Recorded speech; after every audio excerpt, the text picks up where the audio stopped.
Okay. The book there is a really fascinating one by Ronald Ehrenberg, who is or was, I don't know if he's still with us, he may well have retired. Anyway, Ehrenberg for years was he's an economist who was a VP at Cornell. And this book, Tuition Rising, is a fascinating collection of kind of stories about how things work at Cornell, kind of from an economist's point of view, mainly organized around sort of understanding why it is that tuition rises the way it does. I'll have more to say about that later. But this has to raise a concern. It has in many people's mind. Many of you here know Jonathan Gruden. Jonathan is very interested in this. And Jonathan now is predicting that we're going to have a tipping point. Okay? That the cost trends are such that it's going to happen. And in Jonathan's view, it's likely to happen suddenly. That people will wake up one day and they'll say, you know, I'm not going to write these checks anymore. You know, there's something else I can do that I'll view as delivering better value. Okay. So, again, if you're following that point up, well, what would be some of the things that people might do instead of giving their money to us? Well, here are some of the things. In some cases, these are things that are happening, and in other cases, they're speculations on my part of things that could happen. So, actually, I've got slides on some of these. So perhaps some of you saw this in the Times. I haven't actually followed this up, but this is fairly recent. So the AFL-CIO has looked at this picture, and they've said, you know, working families are being shut out of higher education. Okay, their needs are not being served. We're going to start an online college to serve the needs that's being called. It's being done with an existing thing, which is really kind of a training thing for union officials. But anyway, there's an existing thing called the National Labor College, and they're going to cooperate with them to develop a new online institution. It says they're tentatively named College for Working Families. So there's something that's apparently happening. This is something that interests me. I apologize if you can't read that back there, but this is the homepage of an institution called Newmont University. Why do I know about this? Because a couple of weeks ago, within a day of each other, two of my students in computer science came to talk to me about this institution.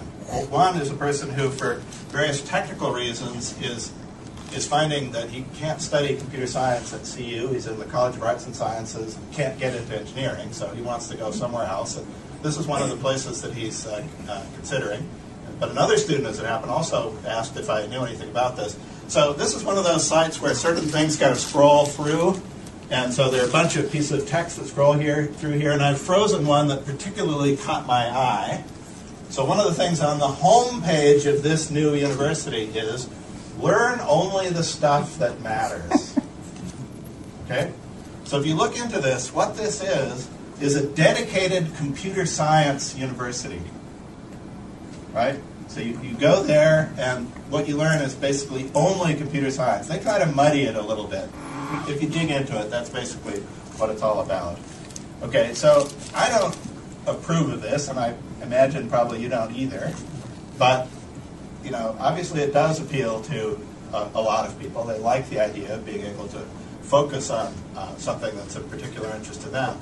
But actually, I have captured it here. This is also interesting, industry projects. So we might not like that idea, but this is also something that, in my view, we do need to pay attention to. So we often, sort of following what we see as the canons of, quote, liberal education, unquote, sort of follow the 18th century English in imagining that trade and work and things like that are unclean and unworthy. Okay? But the reality is nearly all of our students are not landed gentry who don't have to worry about how they're going to make a living. They do need to worry about it. They do worry about it. But often we talk about education as if it has nothing to do with that. Well, again, this is an area in which we can be and are being outflanked. These people are signaling, look, we get that. We get that you need to get a job, that you want to get a good job. And we're going to do things to make your educational opportunities align with something that you really can do and get paid for.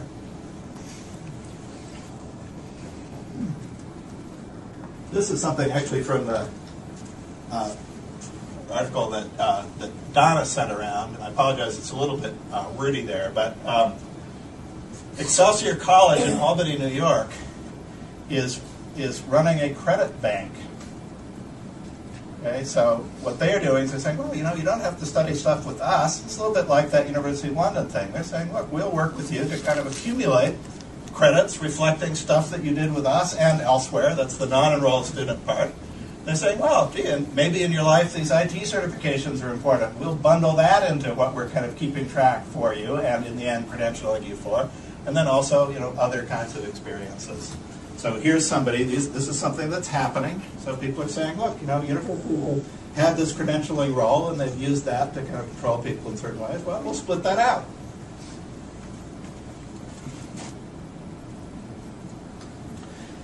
So what about some of these hypotheticals?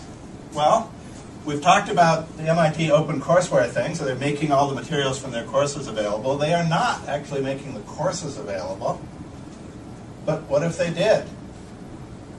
And what if they said, well, you know, or even if they just did the London University part, what if they said, look, we've made all the materials here, but also we'll examine you. So if you work your way through the introductory linguistics course, as my son did, with help from Laura Michaelis, you know, my son got high school credit for doing that, you know, through a teacher or whatever. But what if MIT said, well, you know, in addition to making the materials available, we will examine people and accredit them? What if they did that? Okay, well, that would be really appealing to a lot of people. Okay, so here's some things another thing that doesn't exist. So here's a concept that, to me, captures some of what's going on here. So this is the Uncollege of Boston. Okay, so as I've said there, it could be anywhere, but Boston's a nice choice. Boston's a great college town, as anybody knows who spent any time there as a college student, because there's a million colleges, and so the place is full of people of your age. That's where I met my wife, who incidentally didn't go to the same place I went. So it's just for being in Boston, not being at the same place.